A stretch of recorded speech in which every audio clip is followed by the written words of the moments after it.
Assalamualaikum warahmatullahi wabarakatuh. Halo teman-teman, perkenalkan nama saya Siti Mesaro, NIM saya 1914142, kelas Ekonomi Syariah B semester 6. Di sini saya akan menjelaskan tentang perencanaan strategi manajemen sumber daya insani dengan mata kuliah manajemen sumber daya insani, salah satu tugas ujian tengah semester dengan dosen pengampu yang terhormat Bapak Dr. Haji Saiful Bahri, SAG, MI. Baik, langsung saja itu pengertian perencanaan sumber daya insani. Terdapat beberapa pengertian perencanaan sumber daya insani atau SDI. Dari berbagai pengertian yang dikemukakan oleh Nawawi dapat disimpulkan bahwa perencanaan sumber daya insani dapat diartikan sebagai yang pertama, sebuah proses yang melibatkan serangkaian kegiatan seperti peramalan atau estimasi usaha pemenuhan kebutuhan tenaga kerja organisasi dalam jangka waktu tertentu di masa mendatang. Di dalamnya meliputi upaya pencocokan SDI internal dan eksternal dengan lowongan-lowongan pekerjaan yang diperkirakan akan dibutuhkan, peraturan flow SDI serta pemberdaya gunaan sumber daya yang tersedia secara efektif dan efisien. Nah, pengaturan flow SDI dimaksudkan untuk menentukan persyaratan tertentu pada SDI baru yang akan menggantikan SDI yang keluar. Nah, dengan sumber daya yang bekerja secara efektif dan efisien. Nah, yang kedua yaitu sebagai sebuah strategi pengembangan kontribusi sumber daya insani pada organisasi agar mencapai kesuksesan. Nah, sumber daya berkualitas yang memiliki organisasi akan berdampak pada peningkatan kemampuan berkompetisi organisasi. Nah, segala tugas dan pekerjaan dilaksanakan secara terarah pada kesuksesan organisasi. Perencanaan SDI merupakan proses menjalankan salah satu fungsi manajemen yang mencakup kegiatan peramalan, pemenuhan dan pengaturan tenaga kerja sehingga berdaya guna seefisien dan seefektif mungkin demi tercapainya kesuksesan organisasi. Nah, tujuan perencanaan SDI adalah memastikan bahwa orang yang tepat berada pada tempat dan waktu yang tepat. Nah, untuk mencapai tujuan tersebut, maka perencanaan SDI harus disesuaikan dengan perencanaan organisasi secara menyeluruh. Nah, oleh karena itu, untuk mencapai perencanaan SDI yang efektif haruslah ada integrasi antara perencanaan SDI dengan perencanaan strategi. Nah, di sini ada Butler et al. Tahun 1991 mengemukakan bahwa pengintegrasian perencanaan SDI dengan perencanaan strategi memungkinkan perusahaan mengatasi masalah-masalah seperti merger, international operations, dan corporate intervention. Baik, langsung saja itu rencana kegiatan sumber daya insani. Nah, pengelolaan SDI mengembangkan dan bekerja melalui sebuah sistem manajemen sumber daya insani yang terintegrasi dengan bagian lain dalam sebuah manajemen. Nah, pada umumnya terdapat 5 area fungsional dalam manajemen sumber daya insani yang efektif. Staffing, pengembangan SDI, kompensasi, keselamatan dan kesehatan serta hubungan antar staf. Perencanaan dalam kelima area tersebut mutlak dibutuhkan sehingga dalam penyediaan dan pengembangan staf, sistem kompensasi, sistem keselamatan dan kesehatan serta hubungan antara staf dan dipersiapkan secara baik serta diarahkan selaras dengan tujuan organisasi. Nah, rangkaian rencana kegiatan sumber daya manusia yang terintegrasi dengan rencana strategi bisnis baik dalam jangka pendek maupun jangka panjang menurut Hadari Nawawi adalah yaitu yang pertama, dalam proses perencanaan strategi bisnis beberapa organisasi atau perusahaan akan melakukan yang pertama itu menyusun rencana strategi bisnis dengan perspektif jangka panjang 5 atau 10 tahun. Nah, atau lebih di masa mendatang. Yang kedua yaitu menyusun rencana operasional bisnis yang dijabarkan dalam rencana strategi dengan perspektif jangka sedangkan 3 atau 5 di masa mendatang. Yang ketiga yaitu menyusun rencana tindakan berupa anggaran dengan perspektif tahunan yang menggambarkan kegiatan bisnis yang dilaksanakan selama 1 tahun atau tahunan dengan menyediakan anggaran tertentu untuk dapat diwujudkan. Nah, yang selanjutnya itu dalam kegiatan perencanaan SDM. Nah, di sini juga ada 3 poin. Yang pertama itu pada tahap awal perencanaan SDM, mengidentifikasi isu-isu berdasarkan komponen-komponen di dalam rencana strategi bisnis jangka panjang. Nah, beberapa komponen yang bisa dijadikan isu perencanaan SDM antara lain yaitu yang pertama, filsafat perusahaan. Nah, yang kedua, laporan hasil penelitian tentang hal-hal seputar lingkungan bisnis. Yang ketiga yaitu tujuan-tujuan dan sasaran strategis yang akan dicapai. Dan yang keempat yaitu hasil analisis SWOT perusahaan. Nah, poin kedua yaitu pada tahap selanjutnya hasil analisis isu digunakan sebagai masukan dari perencanaan operasional jangka menengah ke dalam tahap kegiatan perkiraan kebutuhan SDM dalam proses perencanaan SDM. Nah, yang ketiga yaitu hasil perkiraan kebutuhan SDM tersebut dijadikan masukan secara integral dalam menyusun anggaran tahunan ke dalam langkah perencanaan SDM begitu. Baik, selanjutnya yaitu peran perencanaan strategi sumber daya manusia.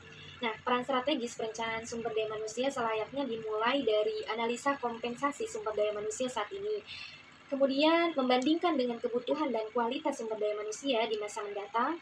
Perencanaan sumber daya manusia strategi lebih menekankan pada peran proaktif dalam fungsi sumber daya manusia sebagai suatu partner dalam memformulasikan rencana strategi perusahaan serta memberikan program sumber daya manusia terbaik untuk memastikan pelaksanaan yang efektif dan perencanaan. Nah, perencanaan sumber daya manusia merupakan serangkaian kegiatan yang dilakukan untuk mengantisipasi permintaan-permintaan bisnis dan lingkungan pada organisasi di waktu yang akan datang dan untuk memenuhi kebutuhan-kebutuhan tenaga kerja yang ditimbulkan oleh kondisi-kondisi tersebut. Nah, dalam lingkungan dunia usaha sekarang ini, tingkat persaingan bisnis semakin tinggi dan para pengusaha makin mobile meluaskan jaringan bisnisnya. Bukan hanya di negaranya saja, tetapi juga di luar negeri. Nah, kondisi demikian menyebabkan tuntutan pengusaha terhadap karyawan juga semakin tinggi. Nah, namun secara umum perencanaan sumber daya manusia dalam perusahaan memastikan bahwa perusahaan mampu menyelesaikan rencana-rencana bisnisnya. Nah, ketika perencanaan bisnis ditentukan sering meminta pertolongan bidang sumber daya manusia dan personalia. Nah, setelah struktur dapat dilaksanakan dan persyarat individu diidentifikasi, perencanaan sumber daya manusia mengembangkan program sumber daya manusia dan personalia untuk melaksanakan struktur dan mendapatkan tenaga kerja sesuai yang diinginkan. Nah, oleh karena itu, dalam suatu perusahaan, manajer ini dan supervisor bertanggung jawab memberikan informasi yang diperlukan untuk perencanaan sumber daya manusia dan bekerja dengan manajer sumber daya manusia untuk memastikan bahwa sumber daya manusia perusahaan dapat digunakan secara efektif. Nah, secara khusus perencanaan sumber daya manusia dapat digunakan untuk yang pertama itu mengurangi biaya personal dengan membantu manajemen mengantisipasi kekurangan atau kelebihan sumber daya manusia dan memperbaiki ketidakseimbangan sebelum mereka menjadi tidak dapat diatur dan mahal. Nah, yang kedua yaitu memberikan suatu dasar yang lebih baik untuk mengembangkan perencanaan karyawan yang membuat optimum atas sikap pekerja. Nah, yang ketiga itu memperbaiki proses perencanaan bisnis keseluruhan. Yang keempat itu memberikan peluang yang sama bagi pria dan wanita, anggota dalam kelompok minoritas dan mayoritas, dan individu dengan tanpa cacat fisik dalam perencanaan pertumbuhan di masa datang. Yang kelima yaitu mengembangkan kesadaran yang lebih besar dalam kepentingan suara manajemen sumber daya manusia melalui semua level organisasi. Yang terakhir yaitu suatu alat untuk menilai dampak kebijakan dan tindakan manajemen sumber daya alternatif. Baik, langsung saja yaitu perumusan strategi. Perencanaan bisnis menguji faktor internal maupun eksternal yang terkait dengan lingkungan dalam bisnis berkaitan dengan situasi sekarang. Kemudian, kesimpulan dicapai pada definisi usaha, visi dan misi, tujuan strategi, target penampilan, dan rencana kegiatan. Nah, penilaian lingkungan dilengkapi yaitu yang pertama manajemen mendefinisikan atau menegaskan visi dan misi dan nilai perusahaan melengkapi arah strategi organisasi. Yang kedua itu perumusan strategi. Perumusan strategi diterjemahkan dalam tujuan strategi dan bagian kegiatan yang luas, meliputi program proyek dan proses yang akan dicapainya. Yang ketiga yaitu perumusan strategi menetapkan konteks bagi pendefinisian, perencanaan operasi, dan tujuan serta pengalokasian sumber daya melalui proses keputusan anggaran dan modal. Yang keempat yaitu unit tim mampu individu mendefinisikan rencana kegiatannya dengan tujuan kemampuan tertentu. Di sini juga ada perumusan strategi SDI. Yang pertama itu proses perencanaan dua arah, yang kedua proses penyatuan, yang ketiga proses terpisah. Boxall 1993 telah menyampaikan beberapa proposisi berikut mengenai perumusan strategi sumber daya manusia. Yang pertama itu proses perumusan strategi adalah kompleks dan model-model yang sangat rasionalistik yang mendukung hubungan formalistik antara perencanaan strategis dengan perencanaan SDM, tidak terlalu membantu bagi pemahaman kita tentang masalah ini. Yang kedua yaitu strategi bisnis mungkin memang merupakan pengaruh penting terhadap strategi SDM, tetapi ia hanyalah satu dan beberapa faktor lainnya. Yang ketiga yaitu faktor-faktor implis jika buka eksplisit yang mempengaruhi bentuk strategi sumber daya manusia adalah serangkaian kompromi historis dan pertukaran yang terjadi di antara para pemangku kepentingan. Oke, langkah dan tingkat perencanaan SDI. Nah, langkah perencanaan SDI itu perencanaan strategi sebagai proses dalam menentukan tujuan dan program perusahaan tindakan yang menyeluruh untuk mencapai tujuan tersebut. Nah, dalam perencanaan strategis meliputi setiap langkah yang banyak melibatkan pengumpulan informasi data, yang banyak analisa dan evaluasi yang dilakukan berulang-ulang oleh manajemen. Nah, terdapat beberapa langkah dalam perencanaan sumber daya manusia, diantaranya itu yang pertama itu mendefinisikan filosofi sebagai langkah awal, yang kedua itu mengkaji kondisi lingkungan, yang ketiga itu mengevaluasi kekuatan dan kelemahan perusahaan, yang keempat itu menentukan tujuan dan sasaran perusahaan, yang kelima itu menyusun strategi akhir. Nah, adapun penjelasan diuraikan seperti berikut yaitu yang pertama mendefinisikan filosofi sebagai langkah awal. Dalam hal ini adalah yang berhubungan dengan bentuk bisnis perusahaan, termasuk mengapa didirikan, apa kontribusi perusahaan terhadap sumber daya manusia, apa motif dari pemilik atau manajer ketika mendirikan perusahaan. Nah, yang kedua yaitu mengkaji kondisi lingkungan. Dalam hal ini akan timbul perubahan teknologi, sosial, budaya, dan politik yang kemungkinan akan menjadi peluang dan ancaman bagi perusahaan. Nah, bagaimana kemungkinan meningkatnya tuntutan hukum tentang kebijakan perusahaan di kemudian hari.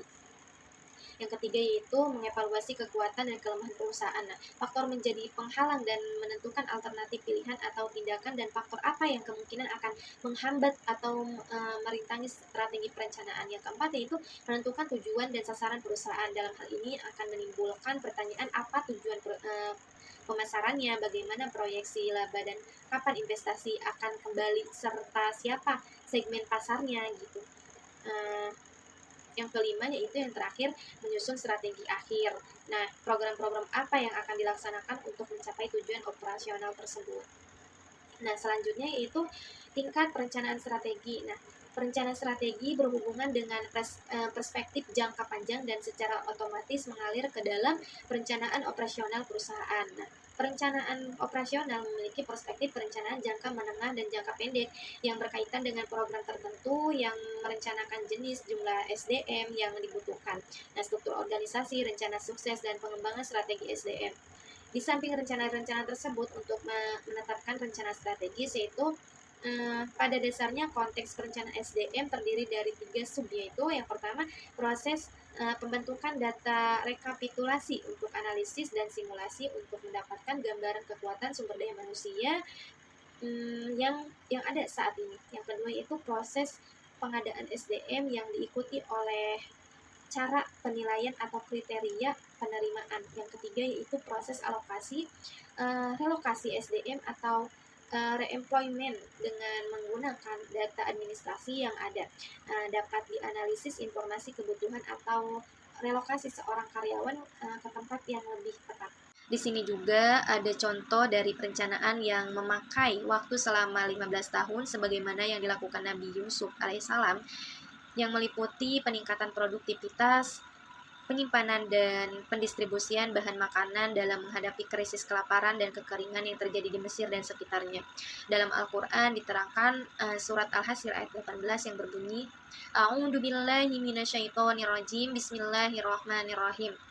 Ya ayyuhalladzina amanu taqullaha wal tandur nafsum ma qaddamat lighadin wattaqullaha innallaha khabirum bima ta'malun.